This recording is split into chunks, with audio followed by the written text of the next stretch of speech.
Ricardo Brasil, ele vem da instituição Casa de Saúde São Rafael e há esta parceria já há muito tempo, já me esqueci de quando é que começamos, porque não interessa, o que interessa é o dia-a-dia.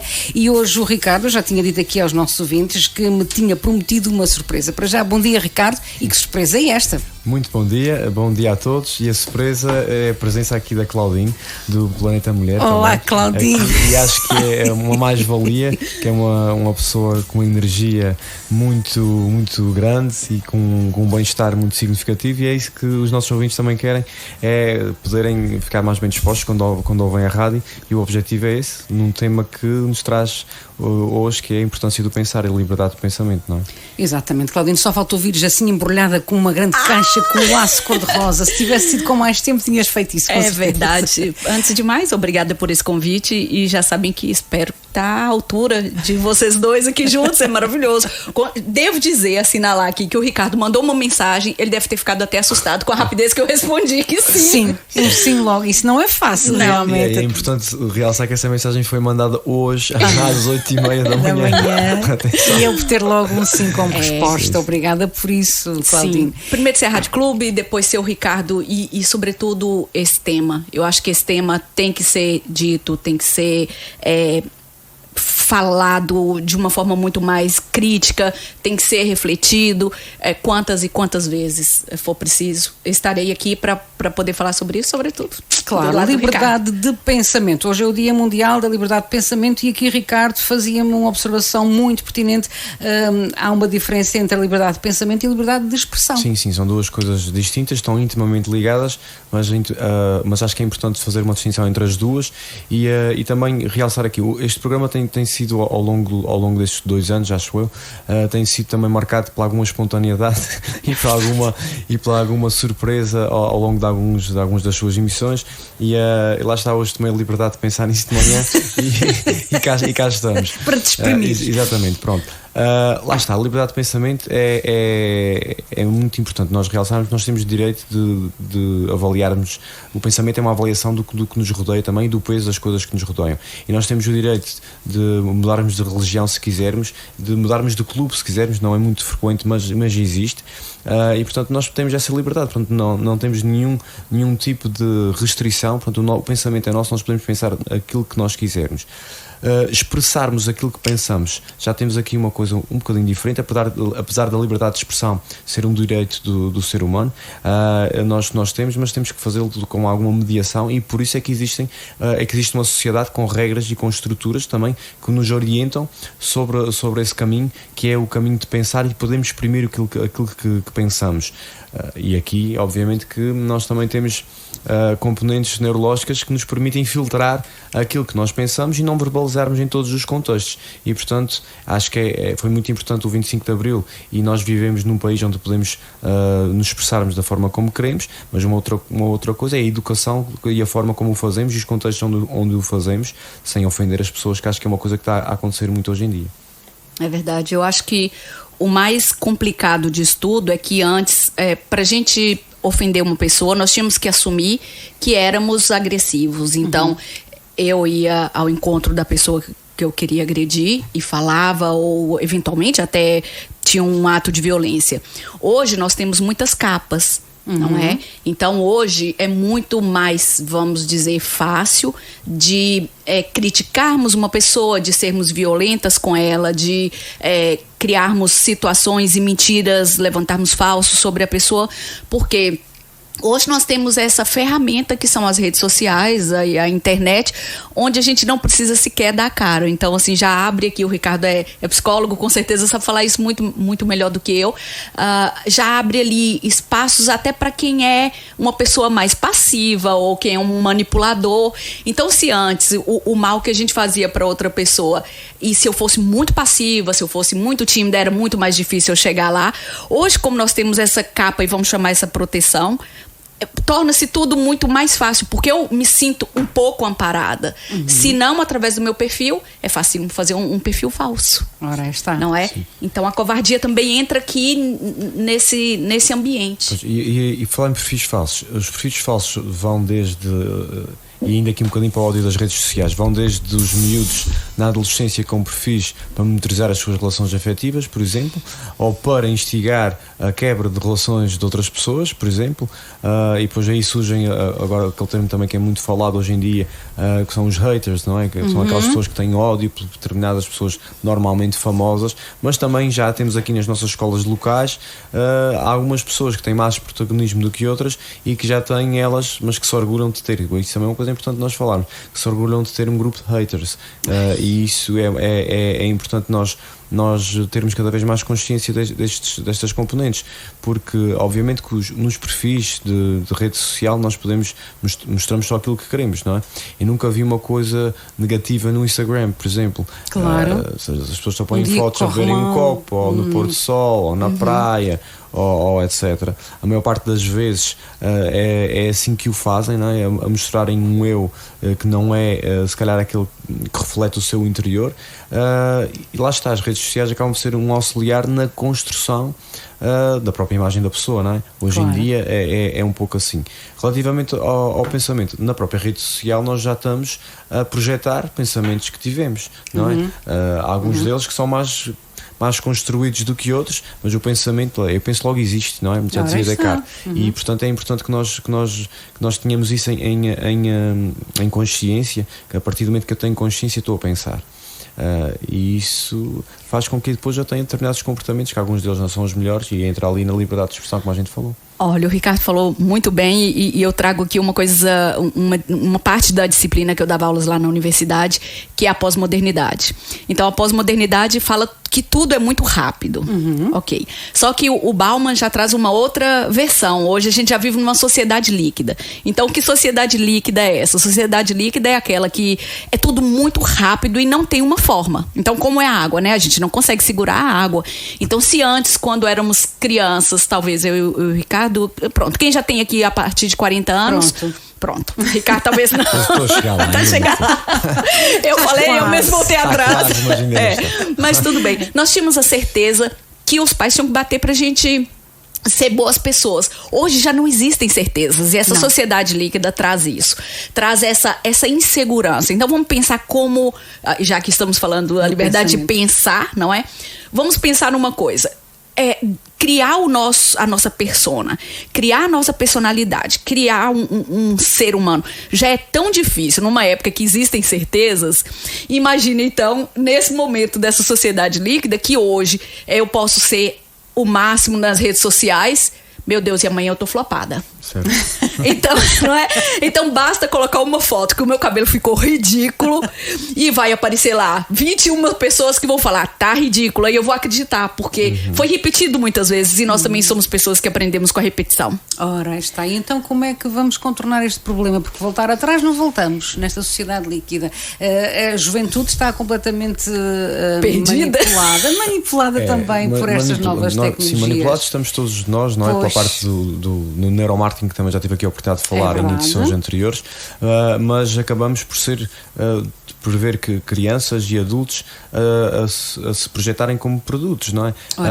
E a terem necessidade, aliás, sempre o adolescente sempre teve, e o ser humano muitas vezes tem a necessidade de aprovação do grupo de pares e do meio onde está inserido. Isso é assim que funciona a sociedade também. Uns dão mais importância a isso do que outros, mas é assim que é o desenvolvimento humano. Neste momento, todos nós estamos muito mais expostos ao julgamento, não é? À crítica. Também dependendo da atividade que cada pessoa tem nos perfis sociais. Isso afeta qualquer ser humano, a crítica e o julgamento. Sim, é claro que há personalidades que têm perfis que têm maior facilidade de gerir essas situações e que estão muito seguras e convictas da sua integridade e do seu eu, não é? Sim, mas agora, segundo o que a Claudine diz, se não há verdade, se não há certezas absolutas, fica também difícil ter essa postura. Lá está. E é aqui o que o Claudino, quando estava a falar sobre o mundo fluido em que vivemos, lembrei-me também da síndrome de pensamento acelerado, que se fala muito hoje em dia, e no overthinking, que as pessoas estão sempre a pensar e que não param o pensamento porque nunca conseguem ter 5 minutos de pausa. E ainda ontem tive uma pessoa em consulta que me dizia assim: eu deixei de ter aqueles 15 minutos que ficava no carro só a respirar, e e a relaxar, e porque tenho que ir para casa e tenho que fazer isto e tenho que fazer aquilo. O telemóvel tem uma notificação. E a importância de nós percebermos que o nosso pensamento depois vai afetar a maneira como nós sentimos, e a maneira como nós sentimos vai afetar a maneira como nós vamos agir, o nosso comportamento. E nós estando expostos às diversas críticas sociais, obviamente que numa fase como, por exemplo, a adolescência, vai ter uma influência fulcral na construção da identidade daquele jovem, que vai chegar à idade adulta com mais mazelas ou menos mazelas, consoante a maneira como filtrou tudo aquilo que lhe aconteceu naquele percurso, porque nós chegamos sempre com uma mochila com a nossa infância e com a nossa adolescência à fase adulta. E, portanto, que o peso que tem isto, e nós temos que saber mediar muito bem e reparar os acontecimentos que surgiram no nosso percurso de vida, sem dúvida. E eu acho que aqui tem um outro acontecimento que esse tempo, essa globalização nos trouxe, nomeadamente a globalização de informação, não é? É que a minha época eu já conhecia a internet com 15 anos, 16 anos. Hoje as crianças com 3 anos ou 4 anos, elas já estão expostas à internet, olha lá se não for antes. Olha lá se não for antes. Já estão expostas à internet, portanto, a própria base dela, e o Ricardo falou uma coisa perfeita, não é? A gente já vem aqui com essa mochila às costas. E a própria infância já traz tudo isso, porque nós já estamos expostos. Eu tenho amigos que a filha, com 7 anos, ganhou um telemóvel e já estavam instalados, então, o Instagram e o Facebook. E depois, eu só pensava, eu sou madrinha. Falo ou não falo? Tens alguma Quem é que vai falar? Essa responsabilidade vai ser minha, porque geralmente, assim, a gente quer ser a fada madrinha, né? É verdade, mas nem boas, sempre é importante isso. E depois a gente teve que entrar ali em alguns acordos que não foi fácil. Porque também sou mãe e sei que é altamente complicado a gente chegar a um equilíbrio em tudo. Mas nas redes sociais tem sido muito desafiador mesmo. Mas digam-me vocês se não há também aqui um papel muito importante que, nomeadamente, as escolas, para além da educação parental, desculpem, para fazer, porque as ferramentas estão todas realmente ao alcance das crianças, o Instagram, o Facebook, desde tenra idade, como a Claudina acabou de dizer. Agora, se calhar precisava estimular também o pensamento crítico, apesar de terem tantas informações, dizer que têm que pensar pelas próprias cabecinhas, sim, não é? Eu acho que sim. As disciplinas, a escola tem sempre teve um papel fulcral na nossa sociedade, e é um dos pilares, se não o pilar mais importante na fase de crescimento de todos os jovens, e portanto aqui esses momentos de crítica são muito, muito importantes. A disciplina de cidadania, pelo conhecimento que tem, não é, da escola hoje em dia, acaba por fazer muito isso, capacidade de julgarmos, de percebermos, de criticarmos também no bom sentido, desenvolvermos o nosso pensamento. As próprias disciplinas de filosofia assim o faziam, também quando dão asas e quando os professores assim libertam os seus alunos porque às vezes não é muito fácil. E depois também às vezes temos disciplinas que são mais matemáticas, mais concretas, como a físico-química ou a matemática, por exemplo. Exatamente, mas há professores dentro dessas disciplinas que promovem também esse tipo de diálogo e de discussão, como diretores de turma. E até posso dar, agora vou puxar aqui um bocadinho a brasa à sardinha, faça favor. Mas lembro-me que, por exemplo, alguns amigos e alguns colegas que são professores às vezes me pediam dinâmicas, inclusive a minha mulher também me pediu dinâmicas para que na sua direção de turma pudesse abordar determinado tema para chegar mais aos alunos de uma determinada forma. E acho que é um bocadinho por aí, o papel do professor deve ser esse também, e deve ser criar bons cidadãos.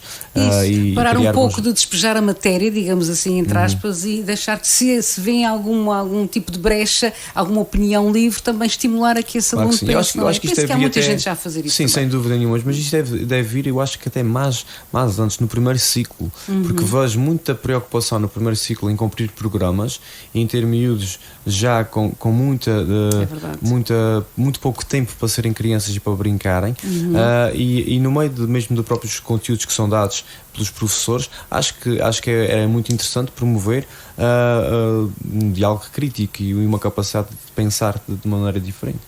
Ai, Jesus. Eu fui dar uma palestra para o Sindicato dos Professores. E ao final dessa palestra do sindicato, apenas uma professora de yoga veio me falar que adorou a palestra. Eu não sei o que isso significa. Vamos acreditar que os outros foram tímidos apenas. É. Vamos pensar nisso. Mas aqui é para dizer assim, que o Ricardo falou muito bem. Há professores que fazem isso e, infelizmente, eu sou professora. Acho que, aliás, é a forma que eu mais gosto de me definir é como professora. Acho que nós todos vivemos num período de absoluto desespero. Porque quando a Odília fala tem que despejar a matéria, tem mesmo, nós temos mesmo. Nós temos que cumprir esses requisitos todos até o final do ano. Mas, por outro lado, então, essa palestra, por que eu cheguei aqui? É porque o professor hoje, ele tem que se transformar.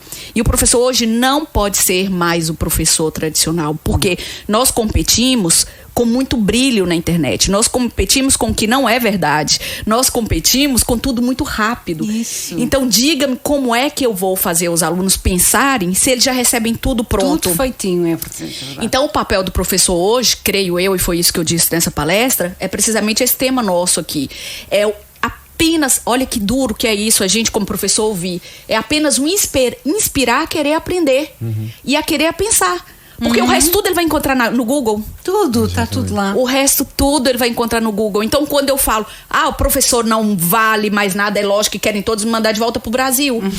Mas nesse sentido, que tu te referes. é isso, é mais a estrutura, onde nós temos que, antes de querer fazer esses alunos repensarem, fazer esses alunos terem esse pensamento crítico, nós temos que ter e pensar que eu não posso mais escrever um quadro.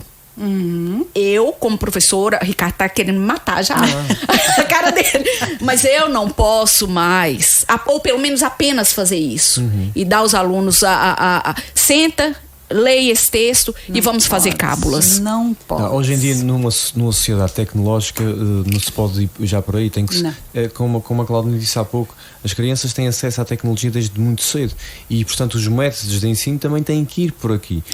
E foi e continua a ser um autêntico fiasco as aulas online das universidades de professores que não conseguiram se adaptar à mudança que teve que haver e que continuaram a dar as palestras sem ter a mínima orientação para quem estava em casa, que ia dispersar a sua atenção. E estou a dizer isso com algum conhecimento de causa, que eu tenho vários alunos universitários que estão em consulta comigo e que me dão todos o mesmo feedback, não é um nem dois. É portanto que as universidades não se conseguiram adaptar não correu tão bem como se desejaria. No ensino à distância. Falta olhar nos olhos. Lá está, falta olhar nos olhos, se calhar falta algum outro tipo de interação para quem estava em casa, de os chamar, porque não estão ali presentemente, não é?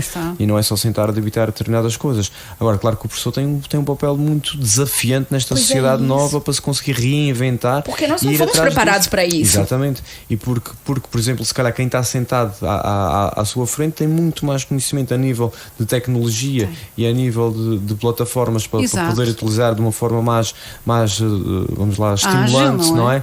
Ali para o ensino, do que o próprio professor hoje em dia. E eu assim falo, já vejo os meus filhos a dominarem coisas que a idade deles não fazia de todo. E também já vejo, e aqui indo outra vez um bocadinho fazendo propaganda ao Google, mas podemos fazer ao SAP também. Mas pronto, eu lembro perfeitamente do meu filho ainda ser muito pequenino e fazer-me uma pergunta e na altura não sabia muito bem responder. Ele assim: pai, não faz mal, pergunta ao Google. Ele sabe tudo. Ele sabe tudo, que a minha professora diz que ele sabe tudo. Os nossos modelos já não são os nossos pais e os nossos professores. Grande Google que sabe tudo, é verdade. É pena que não temos mais tempo para continuar, tinha tanto mais para vos perguntar, mas o tempo fica por aqui. O que é que faltou acrescentar assim resumidamente para os ouvintes do Vamos Conversar? Eu acho com que esta surpresa? Eu acho que é sempre importante os ouvintes do Rádio Clube hoje no Dia do Pensamento saberem que não tem que se criticar por pensar, e mesmo se o pensamento deles não for igual à maior parte das pessoas, é isso que faz com que as grandes ideias surjam e que os grandes projetos surjam, e pensar fora da caixa é sempre uma mais-valia. E se tiverem, no caso aqui puxando para a minha área, algum pensamento que os incomode, tudo se resolve, e acho que é importante as pessoas perceberem isso. É esta mensagem final, ele deixa sempre esta mensagem do tudo se resolve, dá um conforto que ele nem imagina. Obrigada, Claudinho, por este bocadinho que estivesse aqui a conversar connosco. Foi o Vamos Conversar. Obrigada, Ricardo.